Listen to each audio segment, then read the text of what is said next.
ओम श्री साईनाथाय नमः। श्री साई सच्चरित अध्याय 1। गेहूं पीसने वाला एक अद्भुत संत वंदना। गेहूं पीसने की कथा तथा उसका तात्पर्य।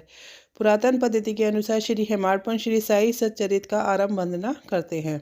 प्रथम श्री गणेश को साष्टांग नमन करते हैं, जो कार्य को निर्विघ्न समाप्त कर उसको यशस्वी बनाते हैं कि साई ही गणपति हैं। फिर भगवती सरस्वती को, जिन्होंने काव्य रचने की प्रेरणा दी, और कहते हैं कि साई भगवती से भिन्न नहीं है, जो कि स्वयं ही अपना जीवन संगीत बयान कर रहे हैं। फिर ब्रह्मा, विष्णु और महेश को, जो क्रमश उत्पत्ति, स्थिति और संहार करता है, और कहते हैं कि श्री साई और वह अभिन्न है, वह स्वयं ही गुरु बनकर भवसागर से पार उतार देंगे। फिर अपने कुल देवता श्री नारायण आदिनाथ की वंदना करते हैं, जो कि कोकड़ में प्रकट हुए। कोकड़ वह भूमि है जिसे श्री परशुराम जी ने समुद्र से निकालकर स्थापित किया था। तत्पश्चात वह अपने कुल के आदि पुरुषों को नमन करते हैं। फिर श्री भरद्वाज मुनि को, जिनके गोत्र में उनका जन्म हुआ। पश्चात उन ऋषियों को, जैसे याज्ञवल्क्य, भृगु, पराशर, नारद, वेदव्यास, सनक, सनंदन, संतकुमार, शुक, शौनक, विश्वामित्र, वशिष्ठ, वाल्मीकि, वामदेव, जैमिनी, वैशंपायन, नवयोगेंद्र इत्यादि तथा आधुनिक संत जैसे निवृत्ति, ज्ञानदेव, सोपान, मुक्ताबाई, जनार्दन, एकनाथ, नामदेव, तुकाराम, कान्हा, नरहरि आदि को नमन करते हैं। फिर अपने पितामह सदाशिव, पिता रघुनाथ और माता को, जो उनके बचपन में ही गत हो गई थी। फिर अपनी चाची को, जिन्होंने उनका भरण पोषण किया, और अपने प्रिय ज्येष्ठ भ्राता को नमन करते हैं। फिर पाठकों को नमन करते हैं, जिनसे उनकी प्रार्थना है कि वे एकाग्रचित होकर कथा में का पान करें। अदमन श्री सच्चिदानंद सदगुरु श्री साईनाथ महाराज को, जो कि श्री दत्ताश्रेय के अवतार और उनके आश्रयदाता है, और जो ब्रह्मा, सत्यम, जगन, मिथ्या का बोध कराकर समस्त प्राणियों में एक ही ब्रह्मा की व्याप्ति का अनुभूति कराते हैं। श्री पराशर, व्यास और शांडिल्य आदि के समान भक्ति के प्रकारों का संक्षेप में वर्णन कर अब ग्रंथकार महोदय निम्नलिखित कथा प्रारंभ करते हैं। गेहूं पीसने की कथा। सन 1910 में मैं एक दिन प्रातःकाल श्री साई बाबा के दर्शनार्थ मस्जिद में गया। वहां का विचित्र दृश्य देख मेरे आश्चर्य का ठिकाना न रहा कि साई बाबा मुख्य हाथ धोने के पश्चात चक्की पीसने की तैयारी करने लगे।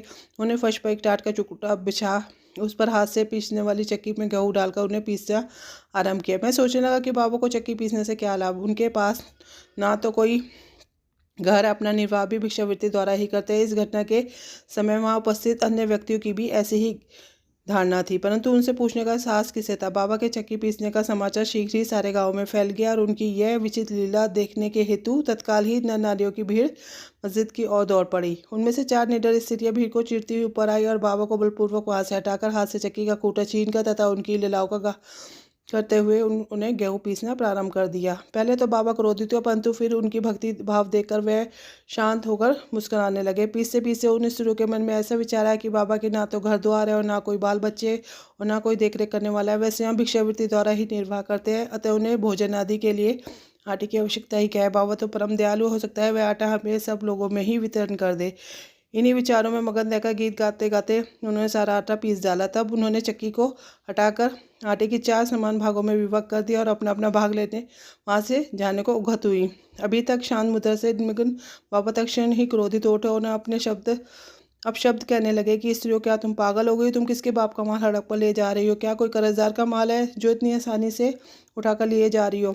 अच्छा, अब एक कार्य करो, इस आटे को ले जाकर गाँव की मेड़ सीमा पर बिखराओ।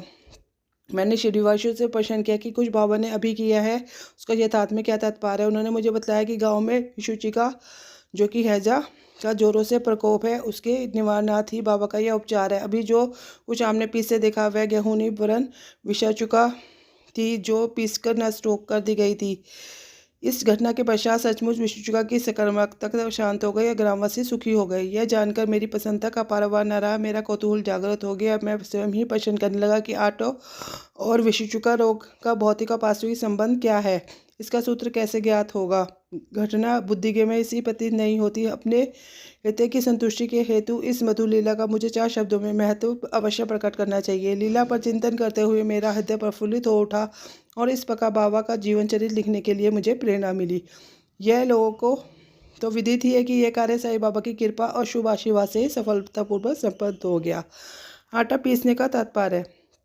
श्रीवासु ने इस आटा पीसने की घटना का जो अर्थ लगाया वह तो प्राय ठीक ही है, परंतु उसके अतिरिक्त मेरे विचार से कोई अन्य अर्थ भी है। बाबा शिरडी में 60 वर्षों तक रहे, और इस दीर्घ काल में उन्होंने आटा पीसने का कार्य प्रतिदिन ही किया। पीसने का अभिप्राय गेहूं से नहीं, वरन अपने भक्तों के पापों, दुर्भाग्यों, मानसिक तथा शारीरिक तापों से था। उनकी चक्की के 2 पार्टों में ऊपर का भाग भक्ति तथा नीचे का कर्म कथा चक्की की मुठिया जिससे कि वह पीसते थे वह था ज्ञान। बाबा का दृढ़ विश्वास था कि जब तक मनुष्य के हृदय में प्रवृत्ति आसक्ति घृणा तथा अहंकार नष्ट नहीं हो जाते जिनका नष्ट होना अत्यंत दुष्कर है तब तक ज्ञान और आत्मानुभूति संभव नहीं है।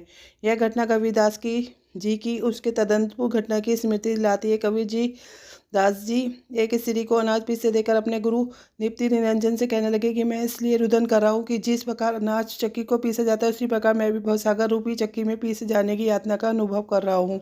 उनके गुरु ने उत्तर दिया, घबराओ नहीं, चक्की के केंद्र में जो ज्ञान रूपी दंड है उसी की दृढ़ता से पकड़ लो। जिस प्रकार तुम मुझे करते देख रहे हो उनसे दूर मत हो जाओ, बस केंद्र की ओर ही अग्रसर होते जाओ और तब यह निश्चित है कि तुम इस भवसागर रूपी चक्की से अवश्य बच जाओगे। तो इसी के साथ साई चरित का प्रथम अध्याय पूर्ण होता है। श्री सद्गुरु साईनाथ परमस्तु शुभम भवतु।